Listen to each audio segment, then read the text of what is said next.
Srbi imaju bogatu istoriju, oslanjaju se na viševekovno prijateljstvo, duhovne zajedništvo, istorijsku.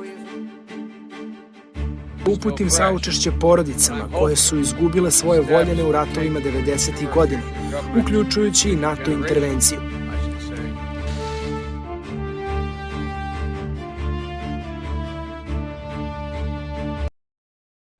Otkako postoji naša zemlja, bilo je polje interesa velikih sila, od istočnog i zapadnog Rimskog carstva, preko Osmanskog i Austrougarskog, pa do danas, Rusije i Sjedinjenih država. I dok bi drugi narodi na takvom prostoru brzo nestali, naš srpski narod je opstao. Izložen raznim pritiscima i pod raznim okupacijama, uspeli smo da sačuvamo svoj identitet. S obzirom na to da smo kulturološki i religijski bliži istoku, on nam je većinom bio saveznik, ako isključimo Turke. Naravno, ovdje prevashodno mislimo na Rusiju i ruske zemlje, mada nam je i Carigrad blizak zbog svoje hrišćanske prošlosti. Iako Zapad nekad nije smatran neprijateljem zbog savezničkih strana u Prvom i Drugom svjetskom ratu, od 90. godina slika od zapadnih zemljama se kod nas drastično menja. Nažalost, morali smo na svojoj koži iskusiti njihovo prijateljstvo. Još od vremena hladnog rata, kada se svijet delio na dva dela, između SAD-a i tadašnjeg Sovjetskog saveza, naša zemlja imala je ulogu lidera tadašnjeg pokreta nesvrstanih, iako je narod, kao i danas, više bio privržen istoku. Od tada okolnosti su se dosta promenile. Sovjetski savez se raspao, a SAD je ostao najveća i jedina svjetska sila, sve do dolaska Vladimira Putina na čelo Rusije, kada će u narednim godinama ekonomski i vojni rast Ruske federacije drastično promijeniti odnos snaga u svijetu, naročito kasniji rast Kine.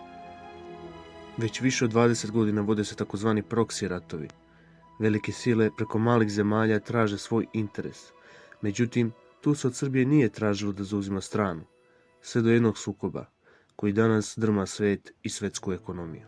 Rat u Ukrajini traje od 2014. godine i sad govoriti koji je u pravu, ako ne, ostaje potpuno nebitno u ovoj našoj priči, jer je naš fokus na Srbiji.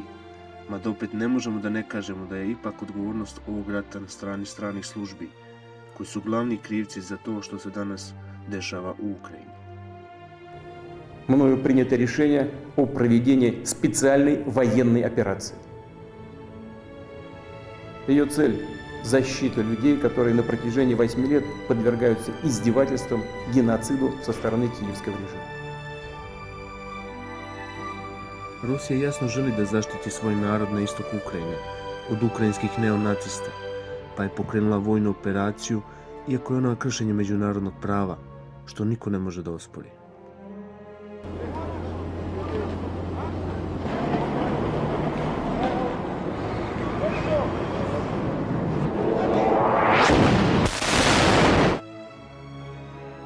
Ali treba reći da je međunarodno pravo pogaženo još 1999. I to ne od strane jedne zemlje, nego njih 19, i to najmoćnijih u to vrijeme. Samim tim jasno je da je sasvim licemerno sada, na osnovu međunarodnog prava, optuživati Rusiju. Ovdje se jasno govori na jeziku sile, te svjetskim silama samo on poznat, a to međunarodno pravo vezuje se samo za male zemlje. Naš položaj je teži nego ikada. Srbija već duže vrijeme igra, kako to mnogi vole da kažu, na dve stolice, te naše rukovodstvo samo sebe bacilo u ambiz, ne imajući u vidu da će jednog dana doći do toga da se mora odabrati strana. Možemo reći da imamo dobre odnose sa Rusijom, ali suštinski Srbija je više okrenuta zapadu. Treba reći da 90% srpske ekonomije čini nemački kapital. Nakon toga mali deo pripada Kinezima, ali većinu drže Nemci. Srpski put ka EU i sve što on donosi, kao što je izmjena pravosuđa, što je bila direktiva i zahtjev te iste Evropske unije, čini to da je Srbija sebe vezala u potpunosti za zapad. Mada narod ipak misli drugačije.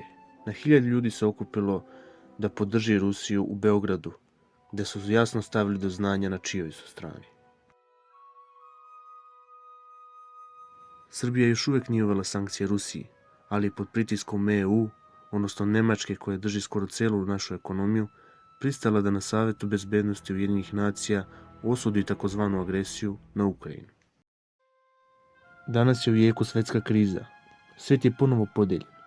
Naša zemlja je samu sebe stavila u položaj gdje je potpuno zavisna od Zapada, ali da uprkos tome ne sme da izgubi dobar odnos sa Rusijom, jedinim saveznikom u Savetu bezbednosti Ujedinjenih nacija koji može da sačuva naš teritorijalni integritet. Naša dugogodišnja podeljenost između istoka i zapada upravo je došla do zida. Od odluke koje će se u budućnosti morati doneti zavisi sve, a mi, kao srpski narod, moramo ostati ujedinjeni i na strani istine.